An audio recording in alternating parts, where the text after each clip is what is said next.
एक और रिप्लेसमेंट की कंडीशन देखते हैं जब हम हर बार अलग अलग क्वांटिटी से रिप्लेसमेंट करते हैं। लेकिन रिप्लेसमेंट की बाउंडेशन ये है कि आप जितना कंटेंट अमाउंट में से निकालेंगे, इनिशियल प्योर सब्सटेंस में से निकालेंगे, उतना ही आपको दूसरा सब्सटेंस मिक्स करके क्वांटिटी को बराबर करना होगा। अगर आप अमाउंट जितना निकाल रहे हैं उतना ऐड नहीं करते हैं तो फिर एलिगेशन का चेन रूल एप्लीकेबल नहीं रह जाता। ओके, तब आपको मैन्युअली किसी दूसरे कॉन्सेप्ट को यूज़ करना होगा। चेन रूल केवल और केवल तभी एप्लीकेबल होता है जब इनिशियल प्योर सब्सटेंस में से कुछ अमाउंट निकाला गया और जितना निकाला गया उतना ही दूसरा सब्सटेंस मिलाकर इनिशियल अमाउंट के बराबर कंप्लीट कर दिया गया, पूरा कर दिया गया। ओके, इस प्रोसेस को कितनी बार रिपीट किया जाता है इससे फ़र्क नहीं पड़ता। हर बार आप सेम अमाउंट से रिप्लेस कर रहे हैं या अलग अलग अमाउंट से रिप्लेस कर रहे हैं, वो अलग अलग बात है। ठीक है, तो हमने पहली कंडीशन देखी थी कि जब हम इनिशियल प्योर सब्सटेंस में से जितनी बार भी रिप्लेसमेंट करते हैं वो सेम अमाउंट से करते हैं। दैट मीन्स जितना निकाल रहे हैं उतना ही डाल रहे हैं और इतने ही अमाउंट से बार बार रिपीट करते जाएं। तो ये सेम अमाउंट का रिपीटिशन केस हो गया चेन रूल का। लेकिन अगर हम हर बार अलग अलग क्वांटिटी से रिप्लेसमेंट करेंगे तो फिर क्या चेंजेस होंगे उसको देखते हैं। इसके रिगार्डिंग एक क्वेश्चन है हमारा। A milkman has 200 litre pure milk. First time ही replaced 20 litre milk by the same amount of water. That means उसने 20 लीटर मिल्क निकाला और उतना ही पानी मिला दिया, same amount of water. Second time he replace 30 litre milk by the same amount of 30 litre of water. दूसरी बार उसने 30 litre दूध निकाला और इतना ही, दैट मीन्स 30 लीटर ही पानी मिला दिया। ये बाउंडेशन है कि जितना आप निकालेंगे उतना ही आपको ऐड करना होगा। Okay, find the remaining amount of pure milk in the new mixture.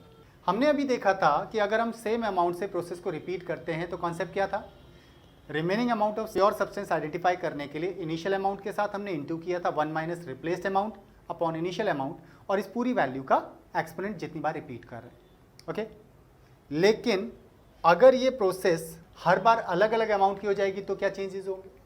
तब रिमेनिंग अमाउंट आइडेंटिफाई करने के लिए initial amount into 1 minus first time आपने कितना रिप्लेस किया divided by initial amount into 1 minus second time आपने कितना रिप्लेस किया divided by initial amount and so on. तब हमारी प्रोसेस ये हो जाती है। अब हमारे क्वेश्चन के अकॉर्डिंग हमें दिया गया था कि जो मिल्कमैन है उसके पास इनिशियली 200 लीटर मिल्क था। उसने फर्स्ट टाइम क्या किया, फर्स्ट टाइम 20 लीटर वाटर से मिल्क को रिप्लेस किया। तो इट मीन्स फर्स्ट टाइम का रिपीटेशन 20 लीटर से, इनिशियल अमाउंट हमारा 200 ही रहेगा। ये फर्स्ट टाइम का हो गया। सेकेंड टाइम उसने 30 लीटर से रिप्लेस किया था। दैट मीन्स आप सेकेंड टाइम के लिए 30 ले लेंगे डिवाइडेड बाय 200। एक और होता तो एंड सो ऑन इनटू में। सेम था तो एक्सपोनेंट में नंबर ऑफ रिपीटेशन था। ओके, लेकिन जब प्रोसेस हर बार अलग अलग क्वांटिटी से हो रही है तो एक्सपोनेंट करने की बजाय इनटू में लिखते चले जाएंगे। हर बार की क्वांटिटी ऊपर लिखते जाइए divided by initial quantity her bar same रहेगी। इसे सिंप्लीफाई करते हैं, जो भी आता है remaining amount of pure substance कितना रह गया उसको आइडेंटिफाई करने का कॉन्सेप्ट हो जाएगा। चलिए देखते हैं। तो इनिशियल 200 था हमारे पास into 20 by 200 that means 180 upon 200 हो जाएगा। दैट इज 180 अपॉन 200 हो गया इनटू इधर देखते हैं 200 माइनस 30 दैट इज 170 अपॉन 200 हो जाएगा।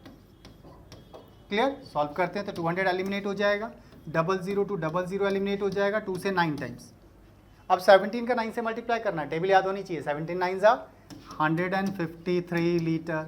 इट मीन्स अगर हम फर्स्ट टाइम 20 लीटर और सेकेंड टाइम 30 लीटर से प्रोसेस को रिपीट कर रहे हैं, ठीक है, प्रोसेस का रिप्लेसमेंट कर रहे हैं, पहली बार में 20 लीटर दूध निकाल कर इतना ही पानी मिला जाए और दूसरी बार में 30 लीटर मिश्रण निकाल कर इतना ही पानी मिला दिया जाए, तो नए मिश्रण में दूध का मात्रा, शेष मात्रा कितनी रह जाएगी प्योर सब्सटेंस की, तो that would be 153 litre. Clear. तो आज हमने 3 स्पेसिफिक कॉन्सेप्ट्स एक साथ देखे। पहला कॉन्सेप्ट था हमारा क्या, दैट वाज कि अगर हमें कभी भी कंटेंट्स को मिक्स करना है तो मिक्सचर की उस प्रॉपर्टी के थ्रू क्वेश्चन को सॉल्व किया जाता है जिसके थ्रू हम कंटेंट को डिफरेंशिएट कर सकते हैं एंड फाइनल रिजल्ट उस स्पेसिफिक वैल्यू का आता है जिसको मिक्स किया जाएगा।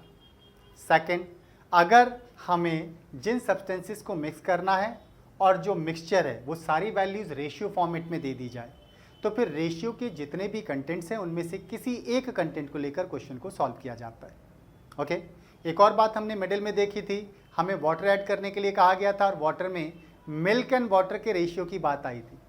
अगर आप किसी भी कंटेंट को ऐड कर रहे हैं बाय नेम कहा गया तो दैट इज प्योर सब्सटेंस। जैसे गोल्ड ऐड करना है तो प्योर गोल्ड, सिल्वर ऐड करना है तो pure silver, okay, aluminium add करना है तो प्योर एल्यूमिनियम। ओके ऐसे ही वाटर ऐड करना है तो प्योर वाटर, मिल्क ऐड करना है तो प्योर मिल्क, और जो कंटेंट प्योर है रेशियो फॉर्मेट में उसकी वैल्यू 1 यूनिट, बाकी क्योंकि उसके अंदर कोई भी इंप्योरिटीज़ है ही नहीं तो उनकी वैल्यू 0 हो जाएगी। इसीलिए वाटर के अंदर जब हम प्योर वाटर की बात कर रहे हैं तो वाटर का कंटेंट 1 यूनिट और उसमें मिल्क नहीं होगा तो उसका कंटेंट 0 हो जाएगा, इसलिए 0:1 का रेशियो हमने लिया था।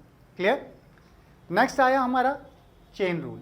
चेन रूल में 2 कंडीशंस बनती हैं। जब हम प्रोसेस को सेम अमाउंट से बार बार रिपीट करते हैं तो फिर इनिशियल प्योर सब्सटेंस की remaining amount after some repetition कितनी रह जाएगी, आइडेंटिफाई करने का कॉन्सेप्ट था initial amount into 1 minus replaced amount upon initial amount, पूरे का एक्सपोनेंट नंबर ऑफ रिपीटिशन।